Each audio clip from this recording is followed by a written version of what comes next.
Assalamualaikum warahmatullahi wabarakatuh.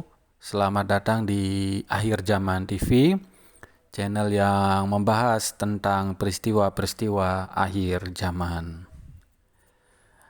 Di video kali ini saya akan awali dengan membahas tentang pengertian kiamat dan macam-macam kiamat. Jadi pengertian kiamat itu adalah peristiwa di mana hancurnya alam semesta, bumi, beserta manusia dan makhluk yang ada di dalamnya. Di mana ketika alam semesta dan bumi telah hancur dan manusia telah binasa, manusia yang telah binasa akan dibangkitkan kembali menempati alam baru yang disebut dengan alam akhirat. Yang dimana nanti di alam akhirat manusia akan dimintai pertanggungjawaban atas segala perbuatan selama hidup di dunia. Oke, sekarang kita masuk kepada macam-macam kiamat. Jadi kiamat dibagi menjadi dua macam, yaitu kiamat kecil dan kiamat besar. Yang pertama adalah kiamat kecil, yang dalam bahasa Arab disebut dengan sugro, yaitu hari kehancuran kecil dari alam semesta dan kerusakan perilaku manusia yang meliputi beberapa peristiwa yang saya bagi dalam beberapa kategori, antara lain pertama bencana alam seperti tanah longsor, gempa bumi, tsunami, dan bencana-bencana lain. Yang kedua, kematian manusia. Jadi kematian manusia merupakan bagian dari tanda kiamat kecil. Dan yang ketiga, perubahan alam, cuaca, dan iklim seperti kekeringan, mengiringnya sungai Efrat, tanah Arab yang menjadi hijau yang sebelumnya merupakan padang pasir, dan peristiwa-peristiwa alam lainnya.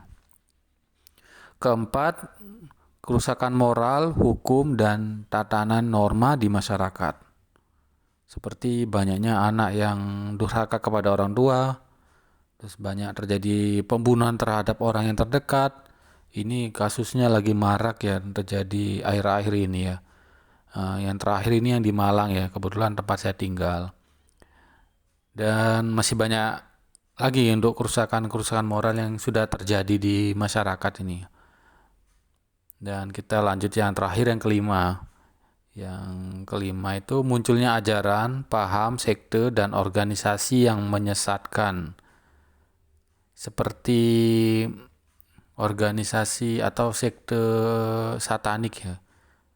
Terus paham-paham ini seperti paham yang berhubungan dengan penyimpangan seksual, yaitu LGBT.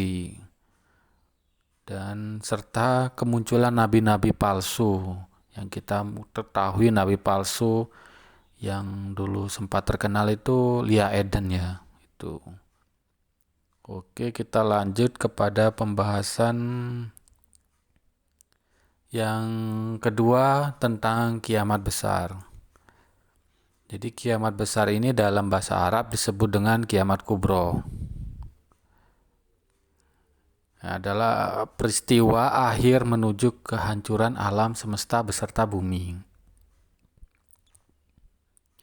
Yang dimana peristiwa kiamat besar ini akan terjadi dalam beberapa peristiwa yang terjadi secara berurutan sesuai dengan ketetapan dari Allah Subhanahu wa Ta'ala.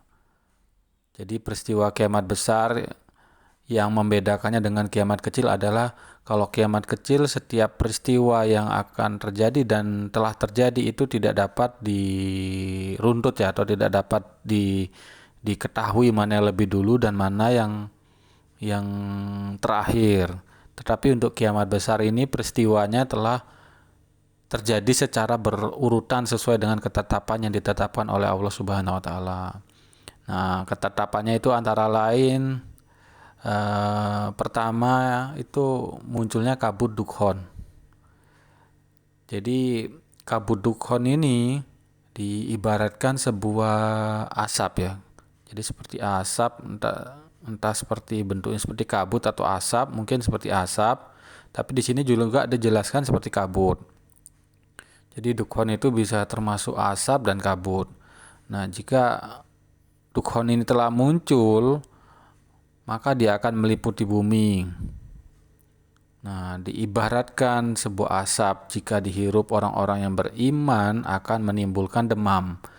Nah, tetapi bagi orang kafir yang menghirup akan membuat tubuh mereka melepuh hingga keluar asap dari telinga mereka.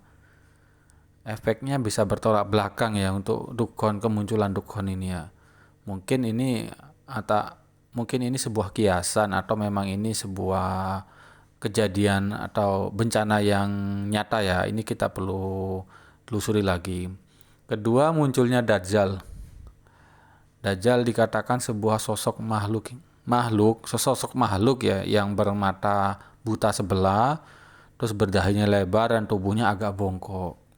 Ya, rambutnya keriting. Ini hampir mirip dengan figur yang tampak dari seorang Sai Baba di India ya. Itu hampir menyerupai Dajjal.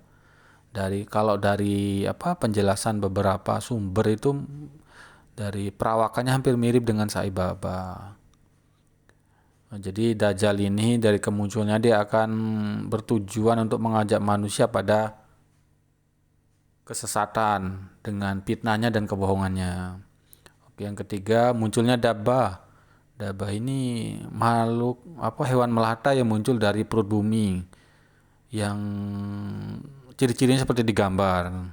Cukup aneh karena memiliki tanduk rusa dan telinganya gajah. Uh, dari bentuknya memang tidak aneh dan dibilang lucu juga tidak, tetapi gambarannya seperti itu yang digambarkan ya, sesuai dengan beberapa sumber. Jadi Dabbah ini adalah hewan melata yang dapat berbicara dengan fasih dan dapat membedakan seorang muslim yang benar-benar muslim dan seorang kafir. Jadi binatang ini memiliki keistimewaan. Dan keistimewaannya lainnya, dia memiliki atau membawa tongkat Nabi Musa dan cincin Nabi Sulaiman. Ini cukup menarik untuk dibahas ke video selanjutnya ya. Nah, yang keempat, terbitnya matahari dari barat. Nah, jadi ketika matahari terbit dari barat adalah tanda di mana pada saat itu semua amal ibadah kita itu waktu terakhir, tanda waktu terakhir dan pintu tobat akan ditutup. Jadi setelah matahari muncul dari barat, maka pintu tobat telah tertutup. Yang kelima, keluarnya Ya'juj dan Ma'juj. Ya'juj dan Ma'juj adalah sebuah kaum yang merusak, yang pada akhirnya pada masanya kaum itu telah dikurung oleh Raja Dzulkarnain di sebuah tembok besi yang dilapisi dengan logam. Yang dimana pada akhir zaman kaum Ya'juj dan Ma'juj ini atau disebut dengan di barat itu Gog dan Magog ini akan muncul dan kembali membuat kerusakan di muka bumi. Seperti itu. Terus yang keenam, munculnya Nabi Isa bin Maryam yang dimana nanti munculnya Nabi Isa bin Maryam ini akan menjadi seorang hakim yang adil di akhir zaman dan pemimpinnya akan meluruskan syariat yang telah menyimpang dari ajarannya. Oke, sedikit untuk penjelasan tentang Nabi Isa. Kita lanjut yang ketujuh, adanya 3 gerhana di timur, di barat, dan di jazirah Arab. Nah, ini 3 gerhana ini munculnya ada 3 gerhana atau 1 gerhana terjadi dalam waktu